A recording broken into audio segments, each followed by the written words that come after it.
চিৰাং জিলাৰ বিজনী মহকুমাৰ অন্তৰ্গত ২ নং ভালাতল অঞ্চলত সোমবাৰে নিশা আৰক্ষীৰ ওপৰত সংঘটিত আক্ৰমণৰ ঘটনাৰ সৈতে জড়িত ৬জনকৈ আক্ৰমণকাৰীক এই পৰ্যন্ত আৰক্ষীয়ে গ্ৰেপ্তাৰ কৰিবলৈ সক্ষম হৈছে। গ্ৰেপ্তাৰ হোৱা আক্ৰমণকাৰীসকল ক্ৰমে আব্দুছ ছালাম, তেওঁৰ পত্নী নুৰেজা বেগম, আলী হুছেইন, আব্দুল লাটিফ, শ্বাহজামাল আলী আৰু শ্বাহাদত আলী বুলি আৰক্ষীয়ে জানিবলৈ দিয়ে। উল্লেখযোগ্য যে ভূমিকেন্দ্ৰিক বিবাদৰ গোচৰত অভিযুক্ত আব্দুছ ছালাম আৰু আব্দুল লাটিফৰ বিৰুদ্ধে বিজনী মহকুমাই ন্যায়িক দণ্ডাধীশৰ আদালতৰ পৰা জাৰি হোৱা ৱাৰেণ্ট মৰ্মে বিজনী থানাৰ ভাৰপ্ৰাপ্ত আৰক্ষী বিষয়া ঋতুজ্যোতি নাথৰ নেতৃত্বত ৯জনীয়া আৰক্ষীৰ এটা দলে সোমবাৰে নিশা আটক অভিযান চলায়। কিন্তু আৰক্ষীৰ দলটো ঘটনাস্থলীত উপস্থিত হোৱাৰ লগে লগে অভিযুক্তসহ পৰিয়ালৰ আন সদস্যই দলবদ্ধভাৱে আৰক্ষীৰ ওপৰত আক্ৰমণ চলোৱাৰ অভিযোগ উত্থাপিত হয়। এই ঘটনাৰ পিছতে আৰক্ষীয়ে তৎক্ষণাত ব্যৱস্থা গ্ৰহণ কৰি অভিযান আৰম্ভ কৰে আৰু ইতিমধ্যে ৬জন অভিযুক্তক গ্ৰেপ্তাৰ কৰিবলৈ সক্ষম হৈছে।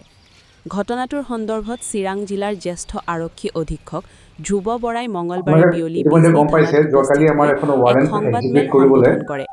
সংবাদমেলত আৰক্ষীয়ে জনায় যে ঘটনাৰ সৈতে জড়িত আন অভিযুক্তসকলকো চিনাক্ত কৰা হৈছে আৰু তেওঁলোকক শীঘ্ৰে গ্ৰেপ্তাৰ কৰাৰ বাবে অভিযান অব্যাহত আছে।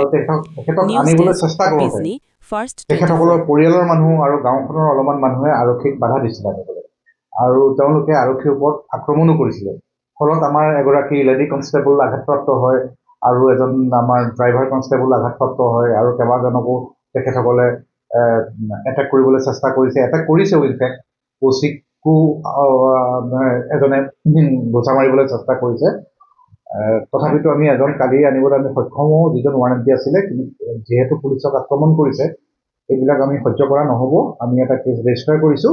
ৰেজিষ্টাৰ কৰি এতিয়ালৈকে আমি ৬জনক আমি গ্ৰেপ্তাৰ কৰিছোঁ।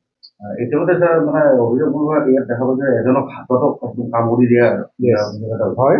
আমাৰ যিজন ড্ৰাইভাৰ আছিলে তেখেতক হাতত কামুৰি দিছে আনিবলৈ যাওঁতে। গতিকে এনেকুৱা ধৰণৰ পুলিচৰ কৰ্তব্যত বাধা দিয়া, এনেকুৱা ধৰণৰ বেআইনী কাম আমি সহ্য কৰা নহ'ব। আমি পুৰা যিটো আইনগত ব্যৱস্থা আমি লোৱা হ'ব।